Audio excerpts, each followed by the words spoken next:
College debt is up. AI is replacing tasks. The retirement age is getting longer. Right now, we're living in a society where degrees and certifications expire, but skills are more important than ever. And the highest performers and highest paid performers aren't really resume builders. They are skill builders. The U.S. is now facing a student debt crisis like never before. Layoff announcements skyrocketed toward the end of 2025 as generative AI and economic tightening pressure corporations to restructure their workforces. Many companies are cutting costs by trimming middle management and, in certain industries, eliminating entry-level roles that can be replaced by AI. The main concern I think everyone has right now is, will AI replace me? And I think the core of that question spawns from AI can replace you, you simply aren't building the right skills. In this video, we'll be going over the top 5 skills that can get you paid forever. Like weighing the pros and cons. So skill building over resume building. Jobs pay now, skills pay forever. Focusing on job specific tasks or building a space around like your job or your performance on your job, individual job, it isolates you. You isolate yourself into a dead end situation where outside of that job, what real value can you provide? How are you explaining your value? I feel like jobs nowadays, you have to adjust. You gotta know how to pivot through certain situations because of all these new technology. Along as skills of what you're talking about, you have to go in knowing your stuff because they're going to test you on that interview. So you can't even step in the doors like if you don't have those proper skills. For sure. That is aligned with that job's listing. I think we're seeing it in today's job market too. Like you can have 10 years, 12 years of job experience and still be looked over by an individual who simply just has the skills that are relevant to that organization based on what their needs are. Even and especially with the rise of AI, I think we're seeing a deduction of task-based hiring, right? Which we alluded to in a previous conversation. But AI can replace tasks, unquestionably, undoubtable. Even at this current stage we're in right now, it's only going to improve over time. Task-based performance initiatives, like all these things that jobs are using to, like, as key performance metrics for workers now that's changing in real time. I think we're going into an age where if you simply aren't skilled enough in this day and age, in this workforce, you're gonna be looked over. You're gonna get looked over. You're gonna miss tremendous opportunities, and quite frankly, you're not focusing on the right things, I think, in this market. So let's just give them, first and foremost, what are some of the top 5 skills that can get you paid today and for the rest of your life? So the number 1 skill, what do you think the number 1 skill you should, I guess, learn in this day and age? I don't know, you tell me. What do you think the number 1 skill would be? I think the top skills to learn is communication. I would agree. You gotta know how to explain different scenarios when working in the workforce. That you got to be understanding and be precise what you're talking about. Yeah.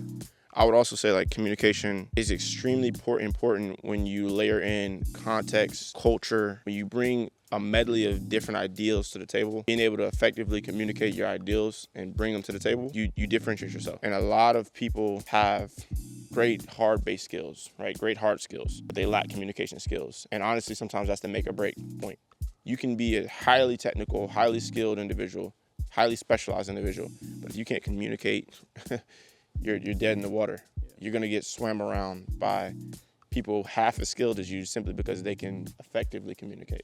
You know what I mean? So, and it's especially important when you layer in culture. You have to know how to navigate around different ideals, different ideologies. Knowing how to effectively communicate to one person is not the same as being able to effectively communicate to another person who may have a different background than you, or different viewpoint of life, different communication style. You know, direct communication sometimes isn't the best.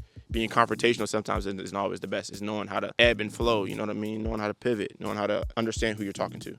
Right. What do you think are some of the best ways our audience listening can improve their communication style? I would say put yourself out there. Put yourself in uncomfortable situations where you have to communicate to other people.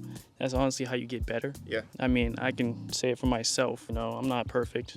I had to experience uncomfortable situations, like going to conferences, had to speak up and ask questions if I have any. But yeah, I think that's a good way to put yourself out there. I would agree.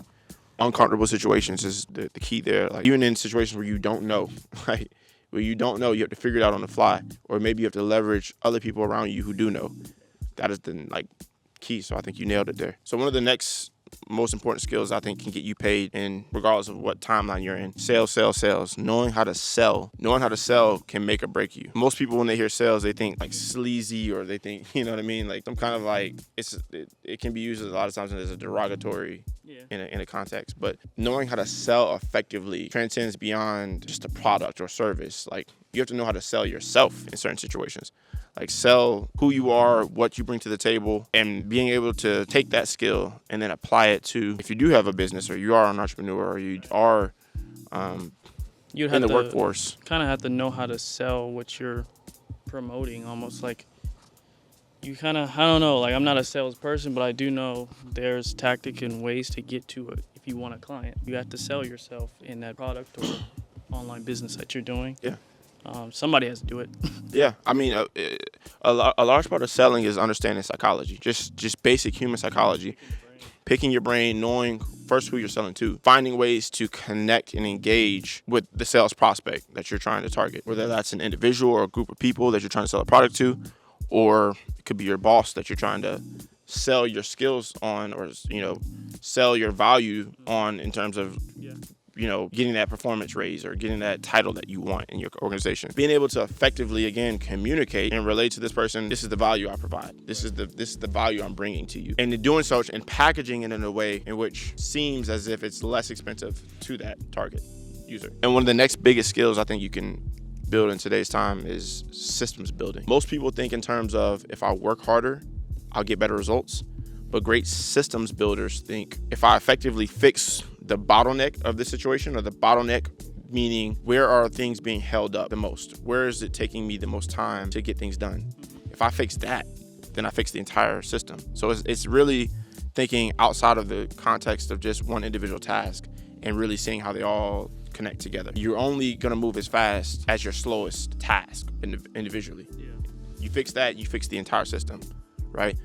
So a good way to think about it is you have to first consider the four main components of systems building: inputs, outputs, process, and feedback loops. All right, so inputs are the things that go into making an individual component or a process, right? So think money, time, data. Your process, the process of refining those inputs to make outputs. And your feedback loops is the process of redefining your processes to make them more efficient. It's basically like film. You have to make sure your pre-production is in order before you start production. Exactly. Yeah, it's all about seeing how the individual components kind of come together and make your entire system more efficient. So that can apply to anything, like you said, film, production. It can apply to your everyday life, or just, you know, becoming more productive and less complacent. You know, a lot of people think they procrastinate, when in actuality, it's not the fact that when in actuality, it's the system of how they get things done that's the problem. I think the next greatest skills that you could possibly learn in today's time is obviously leveraging technology. Absolutely. Without a doubt. We live in an AI data-driven world. Without it, you're stuck in the water. Yeah, everybody's using it now. Everybody. I remember when AI was the most negative thing in the world, but now everybody is using it in the strategy of business. Without a second, I don't think we have to get too deep into this one. Like, literally leverage technology. You should know how to build a prompt in AI. You should know at least one LM. You should learn. Yeah, I would agree. Prompting and learning it. Yeah, and knowing what the tools of the trade are, knowing what AI is, knowing what a data center is. Like, if you don't know these things, you're falling behind the mark. I'm not gonna sugarcoat it. Like, these are things that are gonna drive our society forward in the next. Not even next 5 years. Like, right now, it's driving the initiative. So if you don't have a good grasp on these things, you need to educate yourself. And then the last clear skill that you need to leverage is being a self-initiated learner. I think that was prevalent throughout all the time, but especially in today's society where things change so rapidly, so fast.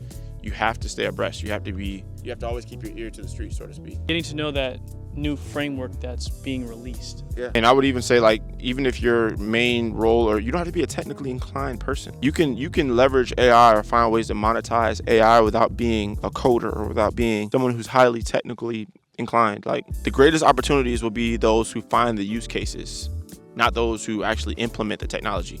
So if you can uncover a key problem, build a solution around it, leverage AI or the tools that are around you, resources that are around you, you're going to find money. You're going to attract success. Like there's no way. And that's what we're seeing from some of the most influential people in the world today. They simply just know where they have their nose on the needle 24/7. They're never not paying attention to what's going on. And a lot of them are driving the change. They're in the driver's seat. So I think the main gist of what we're trying to communicate in this video is that jobs pay once, skills pay forever. Focus your time and attention on building skills, stay informed. Just remember, we have a link down below. It's our schools community. We share all the insights on what's going on in life. Yeah, we'll have more. We'll have interviews, things that are exclusive to our community, from industry professionals, skill-based modules that you can go and pick up skills and learn technical or business-related topics. Don't forget to like, follow, comment. We'll see you in the next one. Peace.